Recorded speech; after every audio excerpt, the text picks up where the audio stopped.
그곳은 빛과 사랑이 언제나 넘치옵니다.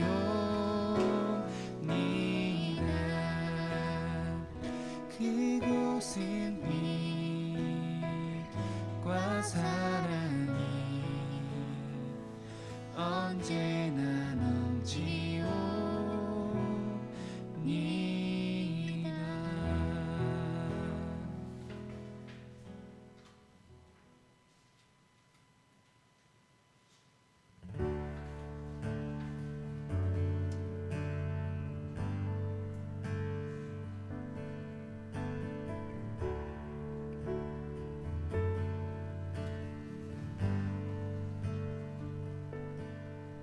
주님을 더욱 알기 원하네. 나 주님을 더욱 알기 원하네. 내 마음 나의 내 평생의 소원 내 주님 한 분만 간절히 알기 원하네.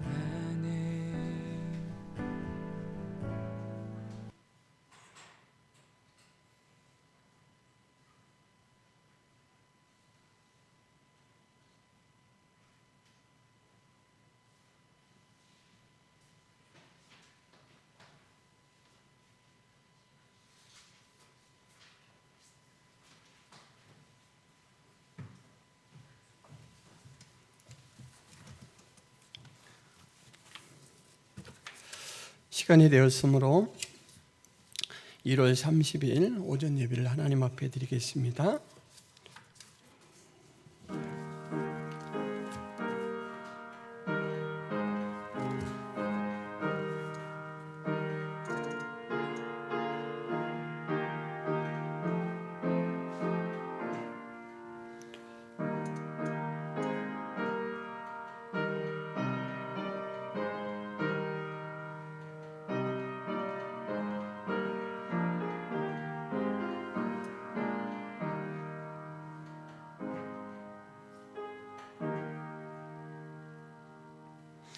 온 땅이여 여호와께 즐거운 찬송을 부를지어다. 기쁨으로 여호와를 섬기며 노래하면서 그의 앞에 나아갈지어다. 여호와가 우리 하나님이신 줄 너희는 알지어다. 그는 우리를 지으시니요 우리는 그의 것이니 그의 백성이요 그의 기르시는 양이로다. 감사함으로 그의 문에 들어가며 찬송함으로 그의 궁정에 들어가서 그에게 감사하며 그의 이름을 송축할지어다. 여호와는 선하시니 그의 인자심이 영원하고 그의 성실하심이 대대에 이르리로다. 하나님 아버지, 우리를 사랑하셔서 죽음과 또 죄악 가운데서 건져내시고 하나님의 자녀로 복된 예배 생활할 수 있도록 인도하여 주신 것 감사합니다. 오늘도 주님께서 주시는 은혜를 따라 예배의 자리에 나와 경배드리며 찬송과 기도로 하나님 앞에 영광을 돌릴 때 하나님 기쁘게 받아 주옵소서. 오직 예배를 통하여 하나님과 친밀한 교통이 이루어지게 하여 주옵소서. 예수 그리스도의 이름으로 기도하옵나이다. 아멘. 다 같이 일어나셔서 10장 함께 찬양 드리시겠습니다.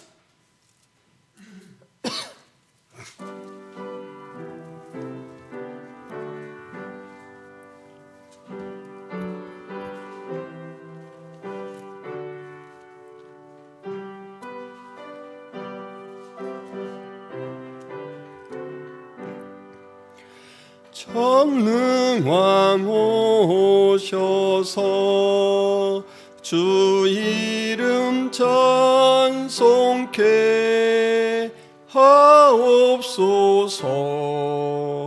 영광과 권능의 성부여 오셔서 우리를 다스려 주옵소서. 강생한 성자여 오셔서 기도를 들으소서. 택하신 백성들 복 내려 주시고 거룩한 마음을 주옵소서. 위로의 주 성령 오셔서 큰 증거 주옵소서. 전능한 주시여 각 사람 맘에서 떠나지 마시고 계십소서. 성삼위일체께 한없는 찬송을 드립니다.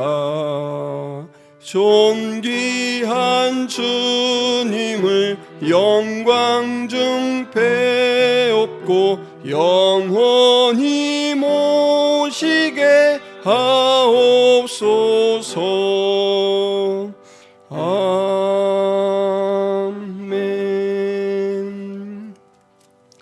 교동문 4번, 시편 5편 교독하시겠습니다. 교동문 4번, 시편 5편. 여호와여, 나의 말에 귀를 기울이사 나의 심정을 헤아려 주소서.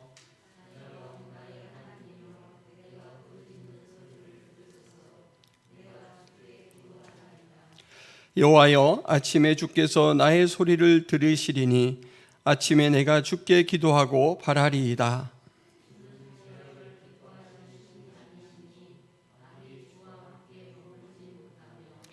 오만한 자들이 주의 목전에 서지 못하리이다. 주는 모든 행악자를 미워하시며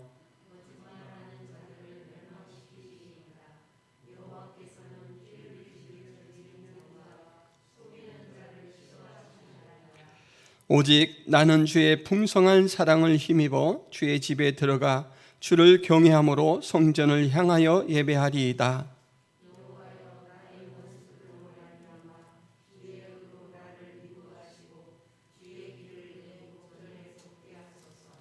아멘. 사도신경으로 신앙을 고백하겠습니다. 전능하사 천지를 만드신 하나님 아버지를 내가 믿사오며 그 외아들 우리 주 예수 그리스도를 믿사오니 이는 성령으로 잉태하사 동정녀 마리아에게 나시고 본디오 빌라도에게 고난을 받으사 십자가에 못 박혀 죽으시고 장사한 지 사흘 만에 죽은 자 가운데서 다시 살아나시며 하늘에 오르사 전능하신 하나님 우편에 앉아 계시다가 저리로서 산자와 죽은 자를 심판하러 오시리라. 성령을 믿사오며 거룩한 공회와 성도가 서로 교통하는 곳과 죄를 사하여 주시는 곳과 몸이 다시 사는 것과 영원히 사는 것을 믿사옵나이다. 아멘. 자리에 앉으셔서 88장 함께 찬양하겠습니다.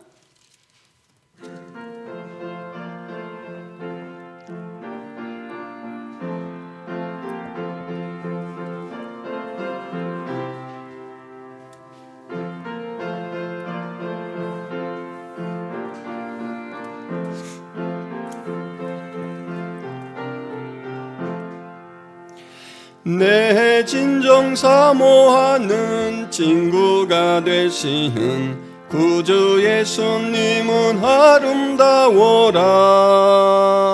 산 밑에 백합과요 빛나는 새벽별 주님 영원할 길 아주 없도다.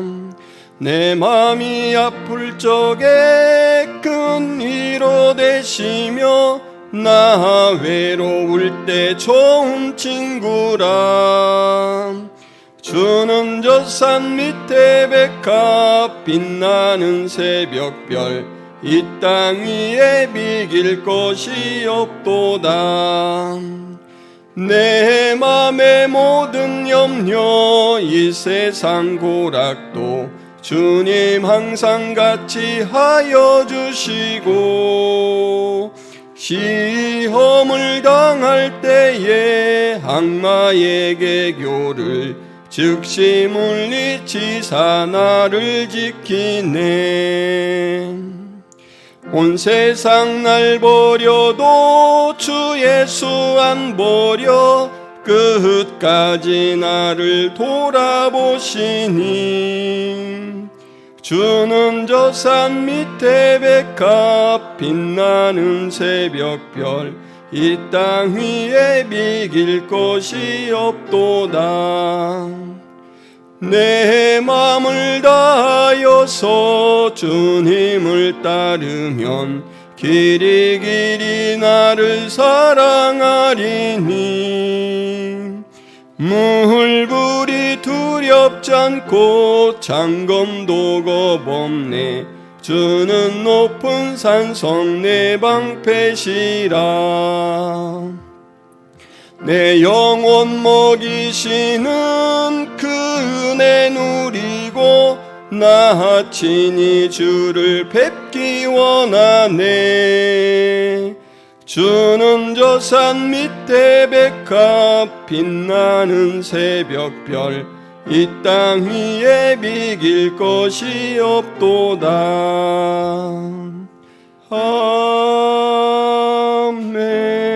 아멘. 이 시간 이영식 집사님 나오셔서 개표기도 해주시겠습니다.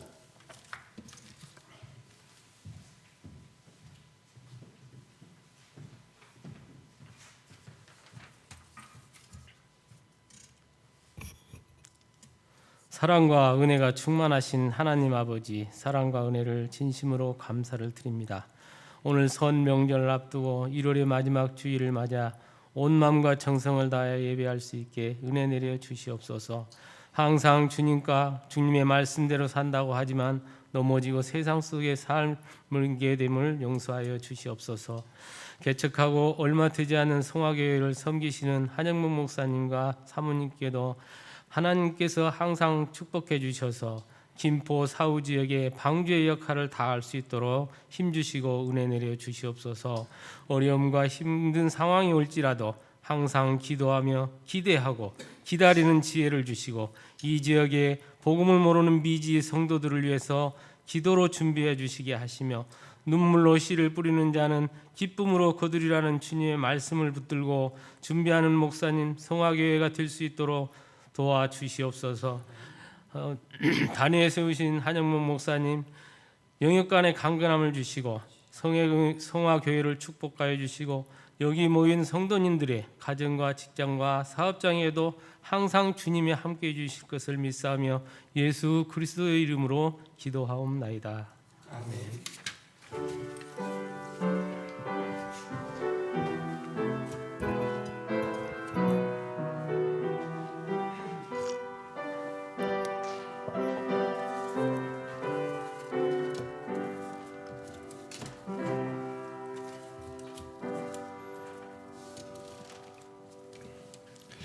교회 소식을 말씀드리겠습니다. 주보 뒤에 교회 소식 실린 부분 보시면서 김포 성화교에 오신 여러분을 진심으로 환영합니다. 현장 방역에 모두 협조해 주시고요. 전도를 위해서 기도해 주시기 바랍니다. 전도에 접촉한 가정들이 몇 가정 있는데 저희들이 이렇게 급하게 마음 먹지 않고 계속해서 좀 여유를 두고 이렇게 접촉하면서 인도하려고 합니다. 그분들의 마음이 성령님으로 인해서 열릴 수 있도록 기도해 주시고요. 다음 주일에는 전도 대상자 작정이 있습니다. 6월에 있을 예수사랑 초천잔치에 전도할 대상자들을 기도하시면서 준비해 주시기 바랍니다.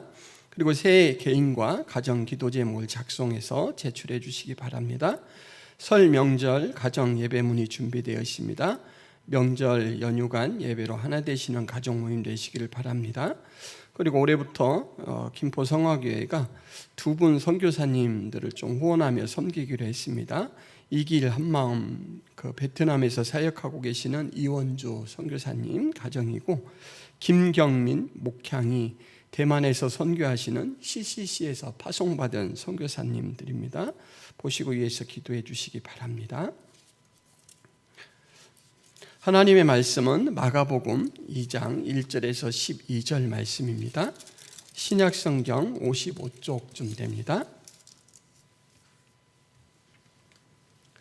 마가복음 2장 1절에서 12절 말씀 제가 봉독해 드리겠습니다. 수일 후에 예수께서 다시 가버나움에 들어가시니 집에 계시다는 소문이 들린지라 많은 사람이 모여서 문 앞까지도 들어설 자리가 없게 되었는데 예수께서 그들에게 도를 말씀하시더니 사람들이 한 중풍병자를 4사람에게 메워 가지고 예수께로 올세 무리들 때문에 예수께 데려갈 수 없으므로 그 계신 곳에 지붕을 뜯어 구멍을 내고 중풍병자가 누운 상을 달아내리니 예수께서 그들의 믿음을 보시고 중풍병자에게 이르시되 작은 자야 내 죄사함을 받았느니라 하시니 어떤 서기관들이 거기 앉아서 마음에 생각하기를 이 사람이 어찌 이렇게 말하는가 신성 모독이로다 오직 하나님 한 분 외에는 누가 능히 죄를 사하겠느냐 그들이 속으로 이렇게 생각하는 줄을 예수께서 곧 중심에 하시고 이르시되 어찌하여 이것을 마음에 생각하느냐 중풍병자에게 내 죄사함을 받았느니라 하는 말과 일어나 내 상을 가지고 걸어가라 하는 말 중에서 어느 것이 쉽겠느냐 그러나 인자가 땅에서 죄를 사하는 권세가 있는 줄을 너희로 알게 하려 하노라 하시고 중풍병자에게 말씀하시되 내가 내게 이르노니 일어나 내 상을 가지고 집으로 가라 하시니 그가 일어나 곧 상을 가지고 모든 사람 앞에서 나가거늘 그들이 다 놀라 하나님께 영광을 돌리며 이르되 우리가 이런 일을 도무지 보지 못하였다 하더라. 아멘. 여러분 반갑습니다. 또 이렇게 이영식 지사님 대표 기도해 주셔서 너무너무 감사합니다. 늘 이제 제가 다 하다가 이렇게 또 집사님 협조해 주시니까 너무 참 좋네요. 오랫동안 또 이렇게 사랑해 주시고 하셨던 권사님들 또 김호한 집사님 이렇게 오셔서 예배를 함께 드리셔서 너무 감사합니다. 오늘 말씀은 너무 잘 알죠. 우리가 잘 알고 있는 말씀입니다. 예수님이 가버나움 어느 집에 계실 때 있었던 이야기인데요. 예수님의 위상이 상당히 높아졌습니다. 왜냐하면 예수님 앞에 나아가면 어떤 병이든 고침을 받았잖아요. 그래서 이제 사람들이 예수님이 어디 계시다라는 소리만 들리면 막 순식간에 모여들었습니다. 그래서 예수님이 가는 곳마다 사람들이 구름대처럼 모였죠. 사람이 많다 하는데 여러분들은 사람이 많다 그러면 어디가 먼저 생각나시나요? 저는 신도림역 출근 시간 이때 가보시면 거기 넘어져도 땅에 안 닿을 것 같아요. 사람이 하도 많아가지고 포개질 것 같아요. 그래서 넘어져도 이렇게 사람 사이 포개져 있다가 일어날 것 같아요. 그렇게 많더라고요. 그런데 지금 예수님이 계신 곳이 마치 신도림 전철역에 그 출근 시간대처럼 사람들이 많이 모여있지 않는가라는 생각이 듭니다. 이곳에 4사람이 침상을 통째로 메고 왔습니다. 그리고 침상에는 중풍병, 이제 마비가 돼서 몸을 움직일 수 없는 분이죠. 그분이 이렇게 침상에 누워 있어요. 이 사람들이 요 앞에까지는 열심히 왔는데 예수님은 저 안에 계시고 하도 사람들이 많이 둘러싸고 있어서 도저히 이 무리를 뚫고 예수님께는 당도할 수가 없겠어요. 이것을 이제 딱 확인하고 나서는 곧바로 예수님이 계신 집 지붕 위로 올라가는 거예요. 이 지붕 위로. 그러더니 막 기와장을 벗겨내기 시작해요. 여러분 어때요? 사람들이 이제 지붕 위에 사람이 있으니까 이렇게 멀리 선 사람들이 보일 거 아니에요? 그러니까 속으로 이제 한마디씩 이렇게 생각한 거를 막 이야기를 하죠. 웬일이래 저 사람들? 아니 남의 집 지붕을 저렇게 뜯어내고 있으면 어떡해? 저 사람들 집을 부술 모양인데? 이렇게 생각하는 사람도 있고 어이구 야 저러다가 예수님 머리 위로 귀화장이라도 떨어지면 예수님 다칠 것 같은데 그럼 누가 좀 말려봤으면 좋겠네? 이렇게 하는 사람도 있고 여러분 이 당시에도 우리 또 신세대가 있지 않겠습니까? 신세대들은 우와 저 사람들 포스 개쩐다 그러면서 완전 진심이야. 핵인정. 이렇게 이제 이야기를 하는 거예요.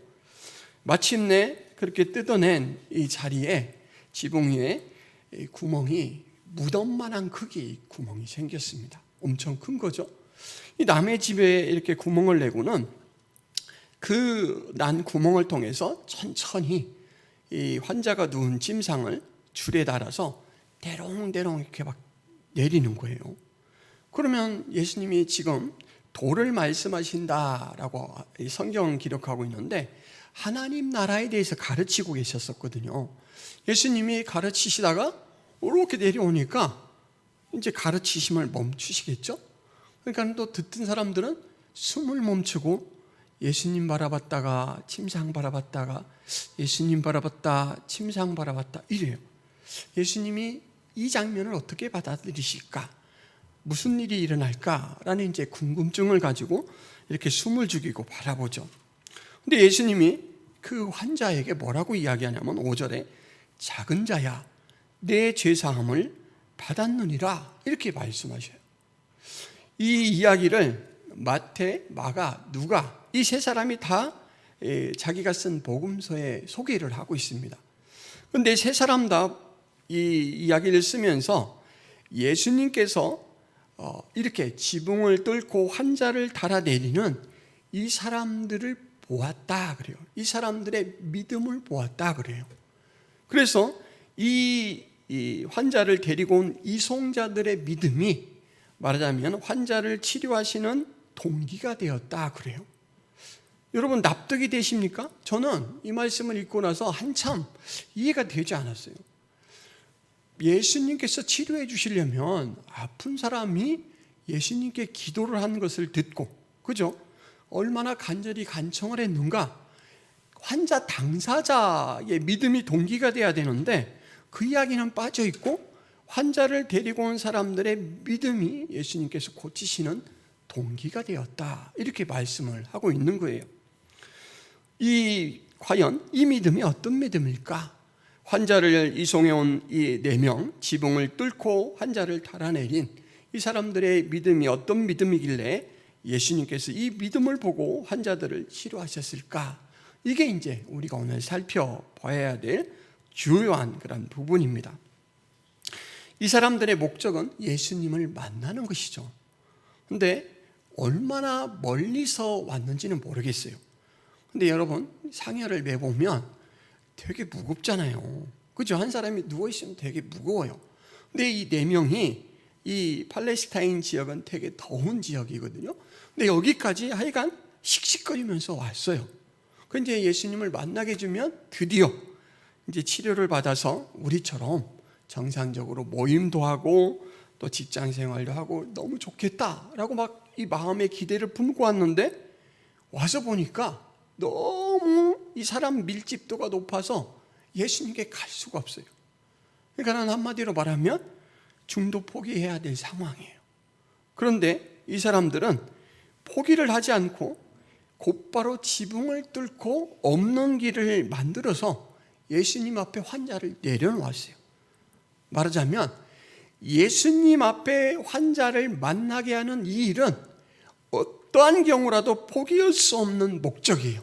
이 사람들은 예수님께서 이 사람들의 이 집념을 본 거죠. 그러니까는 아무리 어떤 큰 장애가 있더라도 예수님을 만나려고 하는 이 일은 포기하지 않는다. 여러분 지금 이 지붕을 허락을 받고 뜯었을까요? 이렇게 많은 사람 중에 누가 주인인지 어떻게 알아요? 그죠? 그러니까 일단 저지르려고 봐요. 그러면 나중에 주인이 아니 당신들 남의 허락도 안 받고 남의 재산을 이렇게 손해내도 되는 겁니까? 그래가지고 그 지붕 수리 비용 말고 막 집 한 채 값을 물릴 수도 있어요. 그죠? 그런데 그런 비용을 내가 물 수 있다라는 계산을 안 해요. 왜냐하면 그것보다 중요한 건 예수님을 만나는 일이에요. 그리고 지금 예수님께서 한참 천국에 대해서 가르치고 계신데 이 멀리까지 사람들이 있으니까 앞에가 좀만 소란스러워도 뒤에 사람은 안 들려요. 그런데 이 사람들이 막 지붕을 뚫고 있으니까 뒷사람들이 여보셔 예수님 목소리가 안 들리니까 좀 그만 좀 하고 내려오시오, 이렇게 이야기할 수도 있잖아요. 원망도 들을 수 있고 비난을 받을 수도 있어요. 그런데 이 사람들은 비난이나 원망도 각오합니다. 왜요? 예수님을 만나야 되니까. 그러면 도대체 왜 이 사람들은 예수님을 만나면 뭐 어떤 일이 있겠다라는 확정도 받지 않았어요, 아직. 그런데도 왜 이렇게 예수님께 길을 쓰고 가려고 모든 것들을 각오하고 포기하고 감수할까요? 거기선 딱 한 가지입니다. 뭐냐면 예수님만이 소망이다라는 그 사실을 믿기 때문이에요. 예수님을 만나지 않고는 이 중풍병자가 개선될 가능성은 없어요. 어쨌거나 이 사람은 예수님을 만나야 돼요. 그리고 우리는 이 일을 위해서 이 거룩한 여정을 시작했잖아요. 그래서 이 사람들은 남의 집을 거의 반헐듯이, 그리고 예수님께서 가르치고 있는 일을 방해한다라고 하는 그런 이제 원망을 들을 것들도 다 뒤에 해결할 일로 미뤄두고 오직 예수님을 만난다라는 한 목적만 향해 나가고 있죠. 여러분, 성경에 보화가 묻혀 있는 밭, 그죠? 밭에서 보화를 발견한 사람 이야기 아시죠? 근데 이 밭은 내 밭이 아니기 때문에 이 보화를 그때 캐내면 그 밭 주인에게 돌아가요. 그러니까 이 사람이 몰래 다시 묻어놓고 어떻게 하냐면 자기 집에 가서 하여간 있는 재산을 다 털어서 팔아가지고 그 밭을 사요. 그러고 나면 이제 등기 이전을 하면 그 밭은 누구 밭이에요? 제 밭이죠. 그러니까 그 안에서 나오는 보화도 제 거예요. 지금 예수님을 찾는 이 사람들의 믿음이 그와 같은 거예요. 예수님이 이 세상의 보화 중에 보화이고 소망 중에 소망이다. 그래서 나는 이 세상의 것들을 다 털어서 이 지붕을 수리하는 비용, 희생도 들여서, 그리고 비난, 나쁜 소리, 부정적인 소리를 듣는 것들도 감수하고라도 예수님을 만나겠다라는 오로지 믿음 중심의 이 마음이 있는 거죠. 그래서 예수님은 그들의 행동을 통해서 순수한 믿음이 밖으로 드러나는 이것을 보시고는 이제 이 병자를 고쳐줄 동기로 삼았다라는 것입니다. 여러분, 멋진 믿음이죠. 그런데 예수님께서 그렇게 이제 고쳐주겠다라고 마음을 먹고 5절에 어떻게 고치는지를 보시겠습니다. 5절에 뭐라고 말하고 있습니까? 같이 한번 읽어볼까요? 5절. 예수께서 그들의 믿음을 보시고 중풍병자에게 이르시되, 그 다음에 한번 같이 읽어보세요. 작은 자야, 네 죄사함을 받았느니라. 이게 뭔 말이에요? 아파서 나온 사람에게 지금 필요한 건 의학적 치료예요. 의학적 치료. 그죠? 주사를 놔준다든지 아니면 약을 지어준다든지 아니면 특별한 예수님만의 처방을 해야 되는데 뭐라고 이야기냐면 내 죄사함을 받았느니라, 이렇게 법률적인 사면을 통해서 이 병자를 대하고 해결해 주시는 거예요. 그러면 이제 생각하는 사람들이 예수님이 왜 저러시지? 마비된 환자를 네 죄를 사하노라 도대체 왜 이렇게 말씀하시지? 이제 이렇게 망설여질 거 아니에요? 근데 그 중에 성경을 가르치는 사람들은 그 문제의 본질을 금방 눈치챘어요. 그래서 뭐라고 이야기하냐면, 아니 이 사람이 어찌 이렇게 말하는가? 신성모독이다. 오직 하나님 한 분 외에는 누가 능히 죄를 사하겠는가? 맞죠? 여러분, 죄를 사할 수 있는 능력과 자격은 오직 하나님밖에 없습니다. 이 당시에 사람이 죄를 사하는 선언을 할 때는 제사장만 할 수가 있어요. 근데 제사장은 어떻게 하냐면 하나님께서 죄를 용서해 주신다라고 정해놓으신 그런 제사 형식, 이것들을 이제 잘 수행하고, 그래서 하나님 앞에 의식적으로 죄가 씻겨졌다라는 그 절차를 밟은 사람에게 하나님의 이름을 빌어서 당신의 죄가 사해졌습니다, 이렇게 선언해 주는 거예요. 그래서 이 당시의 죄사함은 항상 간접적이에요.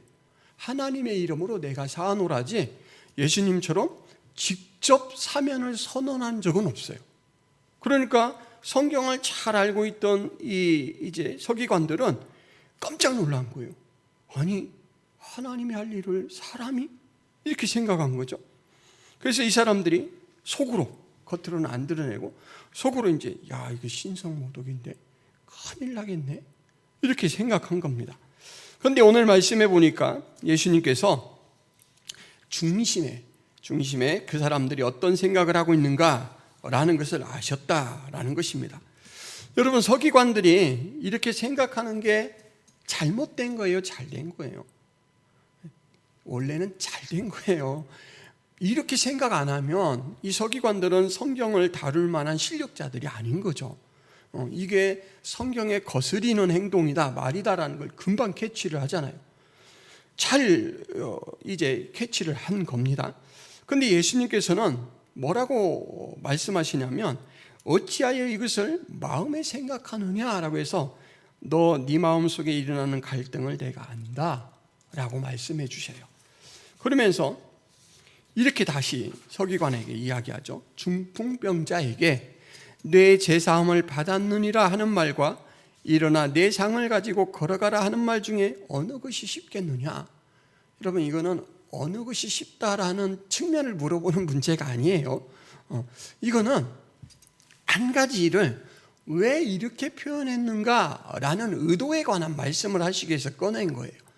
알아듣기는 너 나았으니까 얼른 상 가지고 돌아가라, 이게 환자에게는 훨씬 알아듣기 쉬운 말이죠. 그런데 예수님께서 내 죄사함을 받았느니라, 이 말씀은 예수님이 하기에 정말 어려운 선택이에요. 왜냐하면 지금 네가 하나님하고 똑같은 존재야? 라는 도전을 받을 수 있거든요. 사람의 의심을 받고 사람들에게 거침을 받을 수가 있어요. 그런데 예수님께서는 그럼에도 불구하고 내가 치료를 먼저 선언하지 않고 죄사함을 먼저 선언해서 이것을 계기로, 이 중풍병자의 치료를 계기로 내게 있는 특별한 권위, 하나님의 권위를 알려주겠다라는 의도죠. 그러니까는 지금 내 죄사함을 받았다, 이 말은 내가 하나님과 똑같이 죄를 사하는 능력과 권세를 지닌 존재다라고 발표하는 것과 같습니다. 무엇 때문에 고민하는지 내가 안다. 일부러 한 행동이다, 이렇게 말씀하시는 거죠. 이제 문제의식을 가지고 내 말이, 지금 이 말을 한 내가 위험천만한 자의식을 가진 사람이기 때문에 한 말인지, 아니면 진리의 산출, 진리를 표현한 것인지, 이제 그것을 진지하게 성경을 통해서 알아볼 그 몫이 너희들에게 있는 것이다 라고 예수님께서 말하자면 왜 그 주제를 던졌는가 라는 것까지도 이제 이야기해 주신 거죠. 여러분, 중풍병자를 여기까지 이송해 온 사람들은 커다란 장애 요소에 딱 가로막혔어요. 예수님은 저기 계시고 여기서는 도저히 들을 수 없는 사람떼들이 막 조밀조밀 있잖아요. 근데 이 사람들은 그 어려움을 눈으로 목도하고 나아가는 걸 포기한 게 아니라 사람의 상식을 넘어서는 것으로 전환해요. 지붕을 뚫는, 이건 정말 기가 막힌 수잖아요. 우리가 생각하기도 어려운 수예요. 그런데 내가 하나님 앞에 나아가야 된다, 그 목적 때문에 없는 길까지 만들어서 과감하게 시도해서 이제 예수님 앞에 나아가는 거죠. 말하자면 가장 큰 장애를, 중풍병자를 데리고 온 사람들은 넘어서서 예수님께 갔습니다. 이 사람들에게는 사람떼가 장애 요소였다면 이 서기관들에게는 뭐가 예수님 앞에 나아가는 데 장애 요소냐면 자기들이 잘 알고 있다라고 생각하는 성경 지식이 장애 요소예요. 항상 구약 성경에서 이 신약으로 흐르는 이 흐름은 예수님에 대해서, 하나님에 대해서, 복음에 대해서는 확장되는 방향으로 계속 열려왔습니다. 그러니까 옛날에 조금만 보이던 것이 점점 많이 보이고 확실해지고 더 많은 경험을 통해서 깨달아지게 이렇게 열려왔어요. 그러니까는 바리새인은 나도 잘못 알 수 있다, 내가 지금까지 알아왔던 것 이상의 진리가 있을 수 있다 라고 마음을 열어야 되는데, 예수님께서는 그것을 여시기를 원하셔서 일부러 내가 일부러 이렇게 이야기한 거야. 이게 너에게 장애가 되지 말고 오히려 넘어서는 디딤판이 되었으면 좋겠다 라고까지 얘기를 해주셨어요. 그런데 이 서기관들은 예수님의 이 말씀을 듣고는 이 중풍병자를 이송해 온 사람처럼 상식 이상을 넘어서서 예수님께 달려가는 게 아니라 익숙하게 자기들이 해왔던 그 모습, 판단하고 단정하는 것, 그 선에서 딱 멈췄어요. 그래서 이제 예수님을 찾아가기보다는 예수님을 비난의 대상으로 삼았죠. 그래서 이 이후부터 계속 안식일에 왜 네가 치료하느냐 라고 하면서 이제 예수님께 딴지를 걸어요. 오늘 우리는 각기 다른 사람의 모습 속에서 한 가지 주제를 보고 있습니다. 그건 뭐냐면 예수님께 나아가는 데 있어서 장애를 어떻게 처리할 것이냐라는 거예요. 우리 신체에 관한, 우리 육신의 몸에 관한 이 장애도 많이 오지만 정신적인 장애, 우리가 예수님께 나아갈 때는 선택적인 장애들도 수없이 옵니다. 근데 그 장애들을 어떤 모습으로 대할 거느냐예요. 지붕을 뚫고라도 예수님께 나아갈 그런 집념을 가진, 예수님께 나아가는 일만큼은 포기할 수 없다라는 제서로 나아갈 것인지, 아니면 익숙하게 내가 익숙했던 그 모습으로 이해 안 되니까 나는 예수님 못 따르겠어, 이렇게 돌아설 건지, 이 도전을 이제 이 말씀이 주는 것이죠. 여러분, 나다나엘이라는 사람이 있습니다. 요한복음에 나다나엘이 등장하는데 나다나엘은 참 똑똑한 사람이에요. 성경도 많이 알고 경건 생활을 잘했던 사람입니다. 그에게 어느 날 친구 빌립이 와서 우리가 메시아를 만났다 라고 하니까 나다나엘이 뭐라고 이야기하냐면, 야, 나사렛에서 무슨 선한 것이 나겠느냐.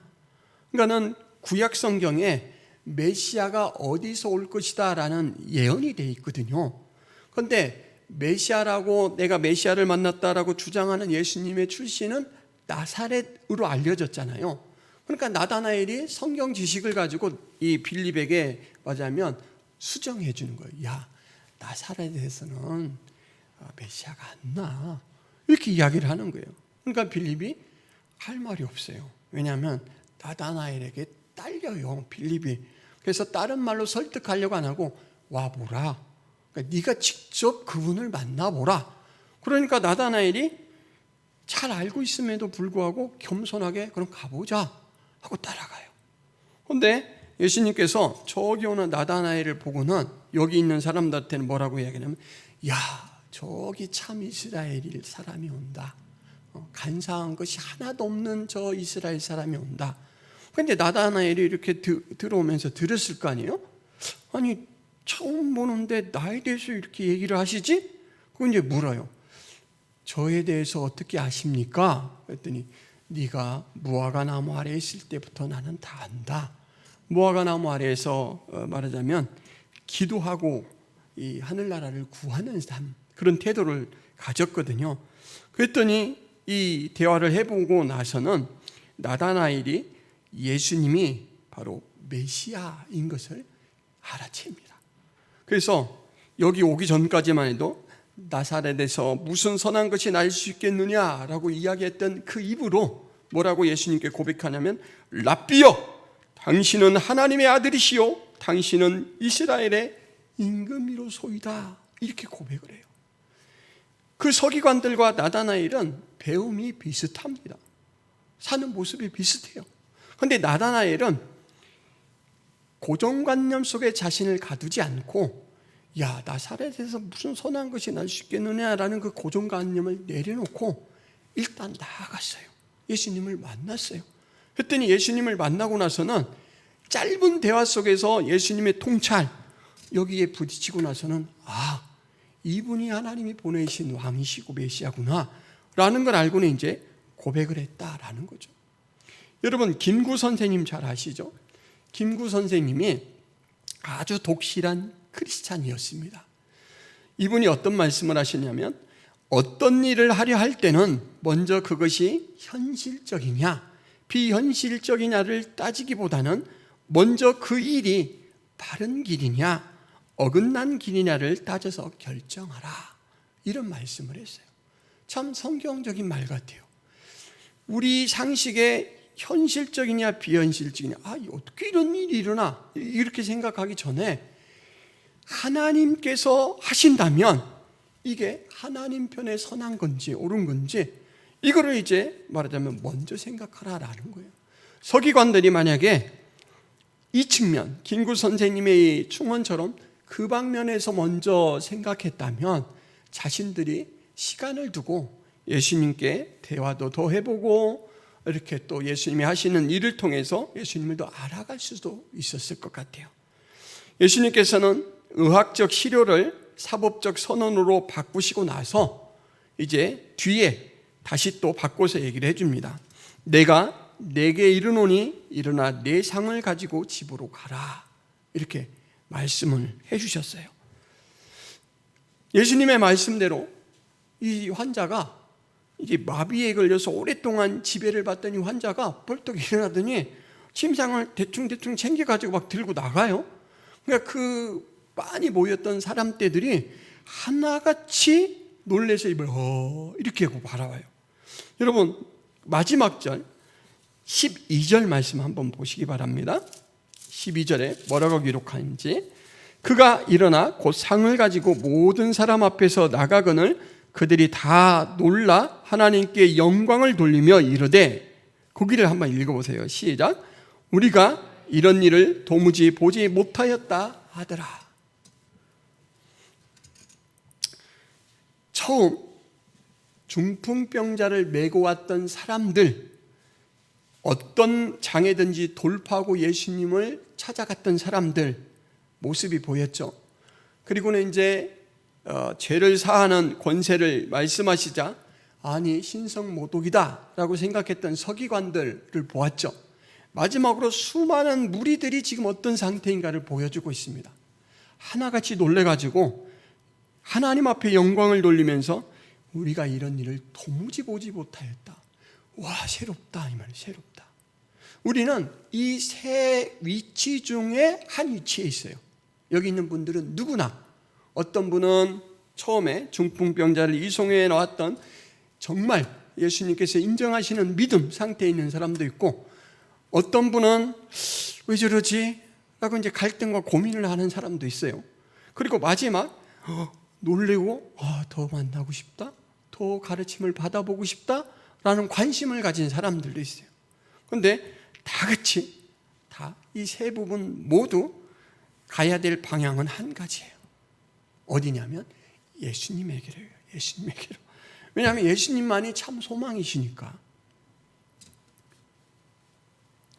미국 볼티모어시에 1904년에 화재가 발생을 했습니다. 그런데 초기에 진압이 가능해 보였어요. 그래서 이제 그 당시 소방차를 봤는데 꼭 마차처럼 생겼어요. 근데 막 소방차들이 모였는데 금방 이 초기 진압이 가능할 것 같은 불이 초기 진압이 안 됐어요. 그리고는 이제 불은 막 시가지로 계속 옮겨져 가지고 3일간 불이 막 활활 타 올라가지고 그 시 전체가 그냥 전소돼 버렸어요. 여러분, 금방 불길을 잡을 수 있을 것 같았는데 불길을 못 잡은 이유가 아주 간단한 문제 하나 때문에 그래요. 뭐냐면 이 당시만 해도 이 미국에서는 지금 우리나라 거리에 있는 소화전이 다 설치가 됐어요. 소화전이 설치가 됐는데 이 소방차 그 호스를 끼는 나사와 소화전에 설치되어 있는 나사선이 안 맞아요. 그러니까 물은 한정없이 있는데 그 물을 쓸 수가 없는 거예요. 그러다 보니까 그냥 씨가 홀랑 다 버렸어요. 여러분, 우리가 그럴 수 있어요. 우리가 예수님은 참 진리로 충만하신 은혜로 이 땅 가운데 오셨습니다. 근데 내가 생명의 공급을 받는 호수를 맞추지 않으면 분명히 바꿔야 될 부분은 나에게 있는 거잖아요. 예수님이 바꿀 부분이 있을까요? 그런데 그거를 고집을 피우고 바꾸지 않는다면 나는 그 많은 풍요 속에서 갈증을 느낄 거예요. 나는 그 생명의 주로 오신 분 앞에서 아사직전이 될 거다라는 것이죠. 우리는 살아가면서 아까도 말씀드렸듯이 우리 몸에 관한 또 정신에 관한 여러 가지 신앙생활을 하는 데 있어서 수많은 문제들에 직면하고 봉착합니다.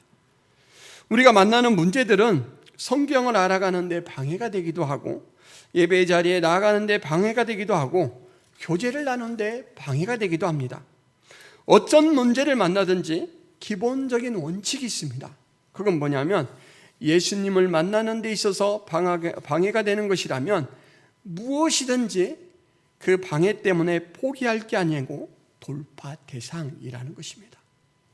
비용도 비난도 우리의 신앙 열정을 주저앉게 작용하지 못하도록 해야 됩니다. 그러기 위해서는 늘 주님 앞에 깨어 있어야 돼요. 성령님이 공급하시는 힘으로 우리가 하늘의 도움을 입고 그 어려운 장애들을 돌파할 수 있어야 되죠. 신앙의 연수가 내려가면서 우리는 경건 생활로 많이 태도를 바꿉니다. 말하자면 거룩해져요.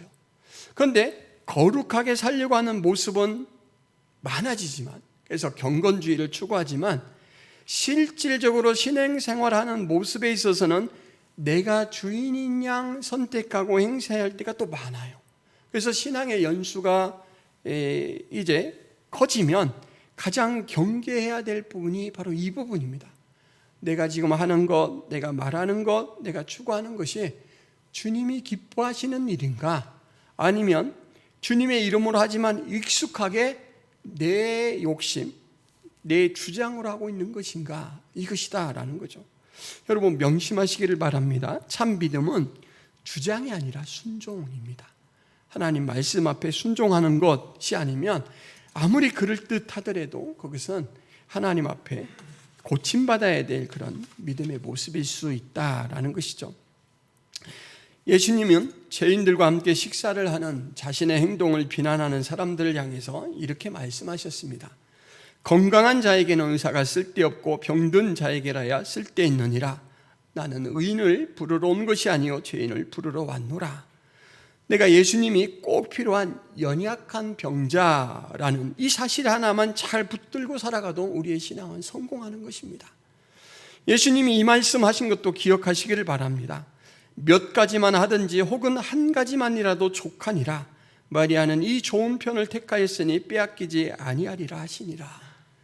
여러분, 화려하고 많은 것들을 추구해서 예수님을 또는 하나님을 기쁘시게 한다라는 그 욕심을 버리시기를 바랍니다. 많은 것이 아니고 바른 것이 하나님을 기쁘게 합니다. 하나님께서 주신 뜻, 그 뜻을 바르게 붙드는 것, 한 가지만이라도 그것을 잘하면 우리 주님은 기뻐하셔요. 기도하겠습니다. 하나님, 우리가 신앙생활을 해나가면서 만나는 크고 작은 문제를 통해 성숙해지게 도와주소서. 주장이 아니라 순종하는 믿음으로 어떤 문제를 만나든지 그 문제를 통해 예수님을 더 깊이 알아가게 하소서. 많고 화려한 것을 추구하지 않게 하소서. 오직 하나님을 바로 알고 순종하는 단순하면서도 분명한 신앙의 태도를 갖고 살게 하소서. 어떤 상황 속에서라도 영원히 우리의 주가 되시는 예수 그리스도의 이름으로 기도하옵나이다. 아멘. 54장 일어나셔서 함께 찬양하시겠습니다.